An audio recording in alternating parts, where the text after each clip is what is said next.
Hi, I would like to introduce the Stuv Compact 30 stove by Belgian manufacturer Stuv. This is a very unique stove that we're displaying here at the stove yard. The unique features of this stove is that it can be run as an open fire, which I'm going to light it as an open fire. It can be run as a standard glass fronted stove, and it also has a third setting which is for overnight burn, which you'll see throughout this demonstration.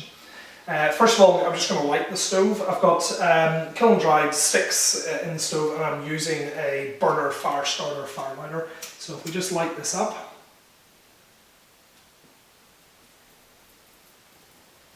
And we'll put this in. After I've lit the stove, with all stoves we want to try and get the firebox as hot as possible, as quickly as possible. So that's the reason why it's a good idea to use quite a lot of quite dry kindling.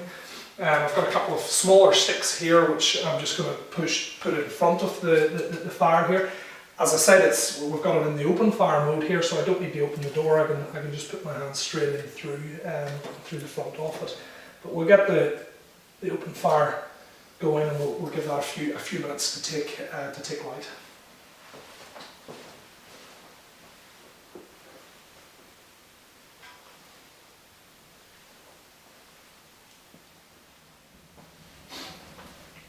As the stove is really acting like an open fire at this stage, it will light very, very quickly.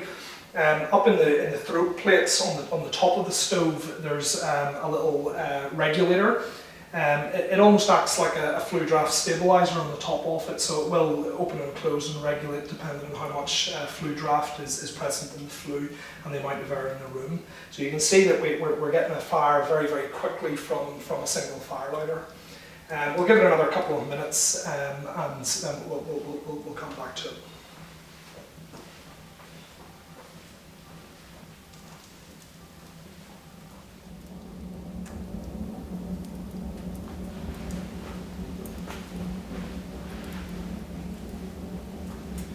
One of the really nice features of an open fire is obviously you're getting to hear the sound of the flames, the crackling of the wood as it builds up temperature. The inside construction of the Stuv Compact 30, it doesn't have regular fire bricks. It's got a cast iron fire brick chamber with strategically placed air jet holes to really enable the combustion at the most efficient level. We can see this is only a couple of minutes into the light, and we've already got a beautiful fire, which is getting the temperature of the flue up nice and high. Once this sort of settles a little bit more, we'll rotate it and put it into the proper stove mode.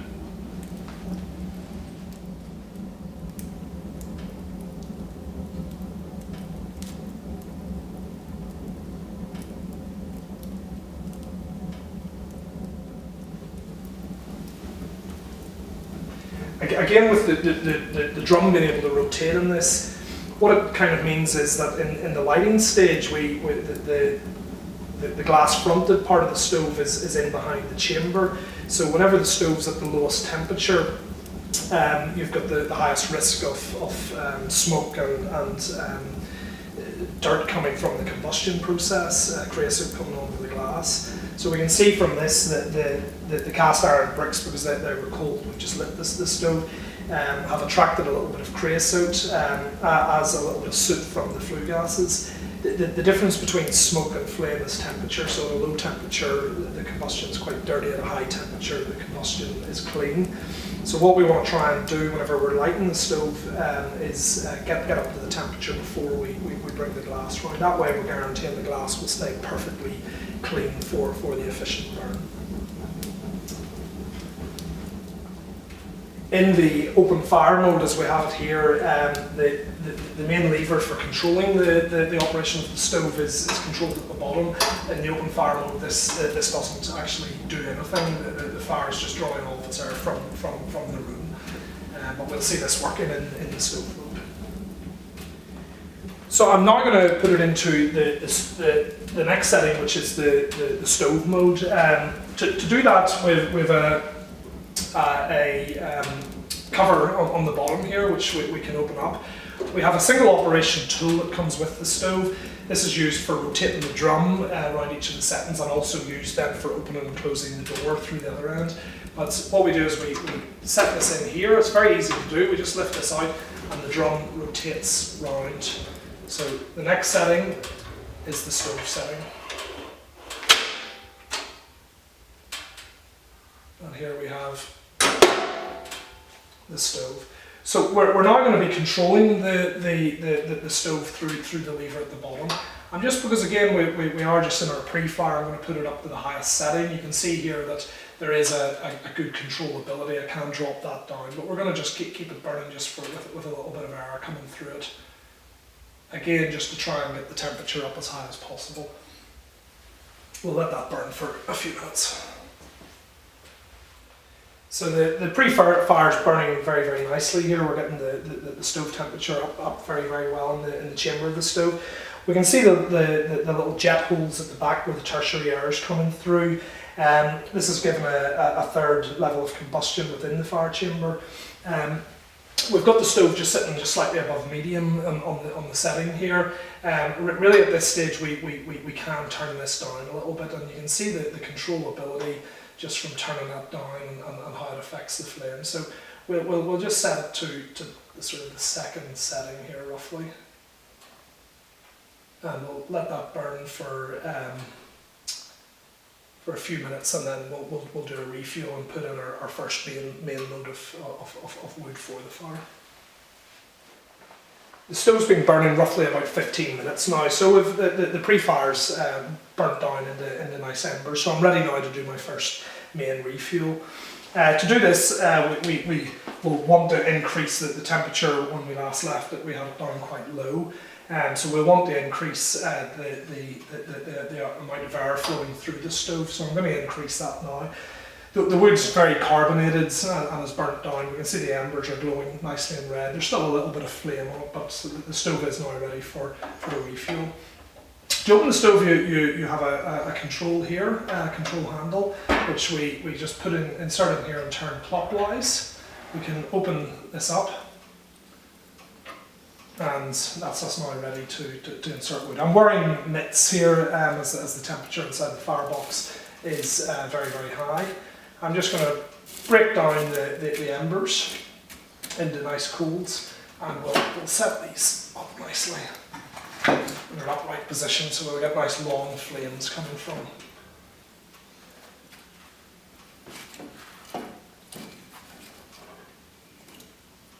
It's always a good idea to get yourself a very good pair of gauntlets to have the nicest flame pattern. It's nice to position the wood inside the fire chamber. So we close the door. You can see there's not a mark on the glass, and we close that and then turn it counterclockwise and give it a good tight turn.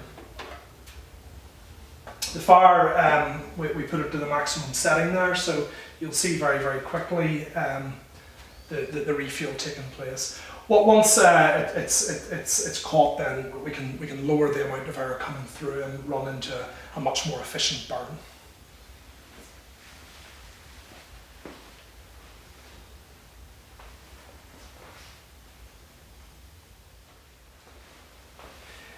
The stove's been burning now in the stove mode with the glass front now for about 35 minutes.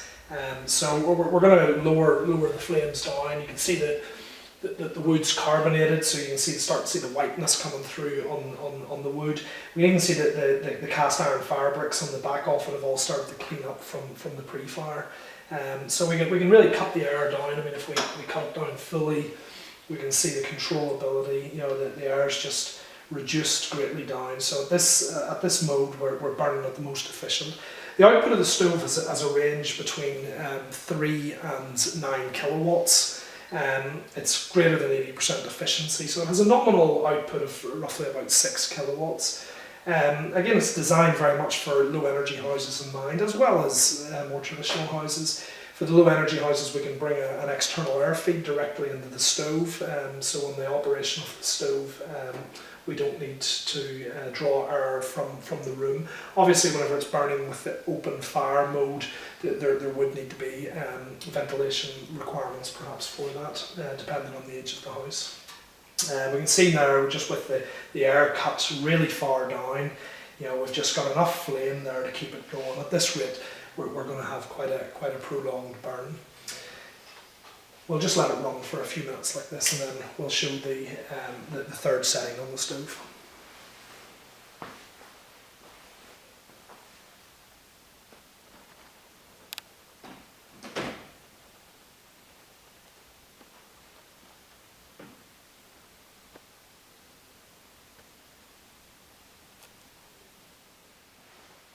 Although we're in the stove, the glass fronted mode here, the glass is so very clear you would almost think that we are in the open fire mode.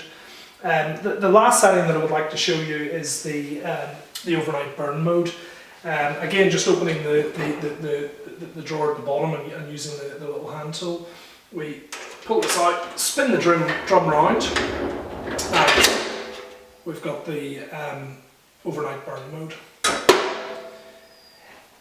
In this mode, we've got the air closed down. You can control it still with the lever on the bottom, but it's really shutting the air down quite considerably. You can load it up with 4 or 5 pieces of wood and have it closed, and you'll comfortably get about a 12-hour burn time from it. Obviously, depending on flue pressures and every chimney is slightly different, there can be a tolerance with that. Behind this door here, there's another heat shield, which is sort of insulating the firebox, which gives it that long burn time. We still are getting convection air coming out. So it is a convector stove, even whenever it's in the overnight burn mode. And we've got this little slot of glass here that we can see through to see what condition the fire's in.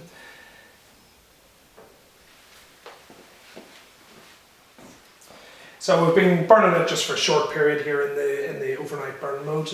We will at the very end of this load it up and do an overnight, a true overnight burn where we'll take a timing and things like that, and we'll come and visit it again in the morning.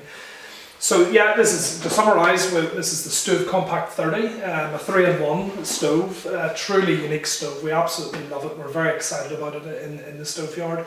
It can be used burning as an overnight burn mode. We can burn it as an open fire, and of course we can rotate the drum again and burn it as a regular glass fronted stove. I think just to end this part of the video, we'll put it in the overnight, or sorry, we'll put it in the open fire mode.